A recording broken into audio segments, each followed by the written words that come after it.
ಮತ್ತೊಮ್ಮೆ ಪ್ರಜ್ವಲ್ ರೇವಣ್ಣ ಹೆಸರಲ್ಲಿ ticket book ಆಗಿದೆ. ಇವತ್ತು ಮಧ್ಯಾಹ್ನ ಫ್ಲೈಟ್ಗೆ ಟಿಕೆಟ್ ಬುಕ್ ಮಾಡಲಾಗಿದೆ. ಜರ್ಮನಿಯ ಮ್ಯೂನಿಷ್ನಿಂದ ಬರ್ತಾರಾ ಹಾಗಾದ್ರೆ ಪ್ರಜ್ವಲ್, ಅಥವಾ ಕನ್ಫ್ಯೂಸ್ ಮಾಡುವಂತಹ ಮತ್ತೊಂದು ಪ್ರಯತ್ನನ ಇದು ಅನ್ನುವಂತಹ ಪ್ರಶ್ನೆ ಸಹಜವಾಗಿ ಮೂಡುತ್ತೆ. ಯಾಕಂದ್ರೆ ಈಗ ಆಲ್ರೆಡಿ 2-3 ಸಲ ಅವ್ರು ಟಿಕೆಟ್ ಬುಕ್ ಮಾಡಿ ಕ್ಯಾನ್ಸಲ್ ಮಾಡಿರೋದನ್ನು ಕೂಡ ನಾವು ಗಮನಿಸಿದ್ವಿ. ಟಿಕೆಟ್ ಬುಕ್ ಮಾಡಿ ಅವ್ರು ಬರ್ದೇ ಇದ್ದದ್ದನ್ನು ಕೂಡ ನಾವು ನೋಡಿದ್ವಿ. ಮಧ್ಯಾಹ್ನ 12:05ಕ್ಕೆ ಹೊರಡುವಂತಹ ಲುಫ್ತಾನ್ಸ್ ಏರ್ಲೈನ್ಸ್ ಬ್ಯೂಸಿನೆಸ್ ಕ್ಲಾಸ್ನಲ್ಲಿ ಅವರ ಟಿಕೆಟ್ ಬುಕ್ ಆಗಿರೋದ್ರ ಬಗ್ಗೆ ಸದ್ಯಕ್ಕೆ ಮಾಹಿತಿ ಲಭ್ಯವಾಗ್ತಾ ಇದೆ. ಮತ್ತಷ್ಟು ಲೈವ್ ಡೀಟೇಲ್ಸ್ ನಮ್ಮ ಪ್ರತಿನಿಧಿ ಸಂದೇಶ್ ನೀಡ್ತಾರೆ. ಸಂದೇಶ್, ಈಗ ಆಲ್ರೆಡಿ 2-3 ಸಲ ಟಿಕೆಟ್ ಬುಕ್ ಮಾಡಿ ಕ್ಯಾನ್ಸಲ್ ಮಾಡಿ ಬರ್ದೇ ಇದ್ದಿದ್ದನ್ನು ಕೂಡ ನಾವು ಗಮನಿಸಿದ್ದೀವಿ ಪ್ರಜ್ವಲ್ ರೇವಣ್ಣ.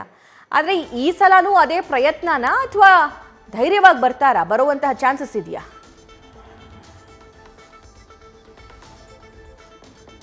ಸ್ವಲ್ಪ ಪ್ರಮುಖವಾಗಿ ಯಾಕೆ ಈ ಒಂದು ಜರ್ಮನ್ನ ಮ್ಯೂನಿಚ್ನಿಂದ ಲುಫ್ತಾನ್ಸಾ ಏರ್ಲೈನ್ಸ್ ಅಲ್ಲಿ ಬರ್ತಿರುವಂತಹ ಒಂದು ಫ್ಲೈಟ್ ನ ಮೇಲೆ ಸಾಕಷ್ಟು ಅನುಮಾನ ವ್ಯಕ್ತವಾಗ್ತಾ ಇದೆ. ಅಂದ್ರೆ ಇದು ಪ್ರಜ್ವಲ್ ರೇವಣ್ಣ ವಿದೇಶಕ್ಕೆ ತೆರಳುವ ಮುನ್ನ ರಿಟರ್ನ್ ಟಿಕೆಟ್ ಅನ್ನ ಬುಕ್ ಮಾಡಿರುವಂತದ್ದು. ಅಂದ್ರೆ ಈ ಹಿಂದೆಯೇ ಈ ಒಂದು ರಿಟರ್ನ್ ಟಿಕೆಟ್ ಅನ್ನ ಬುಕ್ ಮಾಡಲಾಗಿತ್ತು.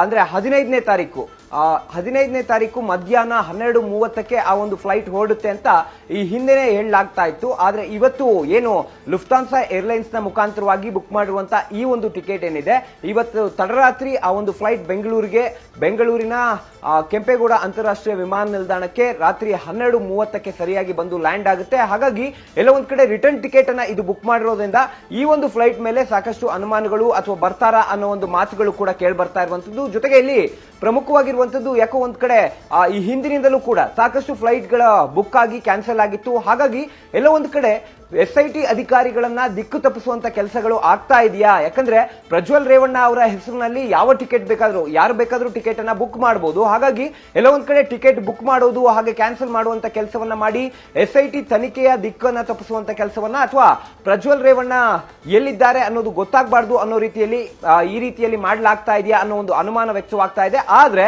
ಈ ಲುಫ್ತಾನ್ಸಾ ಏರ್ವೇಸ್ ನ ಇವತ್ತಿನ ಫ್ಲೈಟ್ ಮೇಲೆ ಸಾಕಷ್ಟು ಅನುಮಾನಗಳಿಗೆ ಕಾರಣವಾಗಿರೋದು ಅವರು ಹೋಗುವ ಮುನ್ನ ಬುಕ್ ಮಾಡಿರುವಂತಹ ರಿಟರ್ನ್ ಟಿಕೆಟ್ ಇದು. ಹಾಗಾಗಿ ಎಲ್ಲ ಒಂದ್ ಕಡೆ ಇದರ ಮೇಲೆ ಸಾಕಷ್ಟು ಅನುಮಾನ ಇದೆ. ಜೊತೆಗೆ SIT ಅಧಿಕಾರಿಗಳು ಕೂಡ ಏರ್ಪೋರ್ಟ್ ನ ಮೇಲೆ ಅಥವಾ ಏರ್ಪೋರ್ಟ್ಗೆ ಬರುವಂತಹ ಫ್ಲೈಟ್ಸ್ ಗಳ ಮೇಲೆ ಹದ್ದಿನ ಕಣ್ಣನ್ನ ಇಟ್ಟಿದ್ದಾರೆ. ಸಭಾ ನ್ಯೂಸ್ ಫಸ್ಟ್ ನಿರ್ಭೀತಿಯಿಂದ ನಿಮ್ಮ ಪರವಾಗಿ.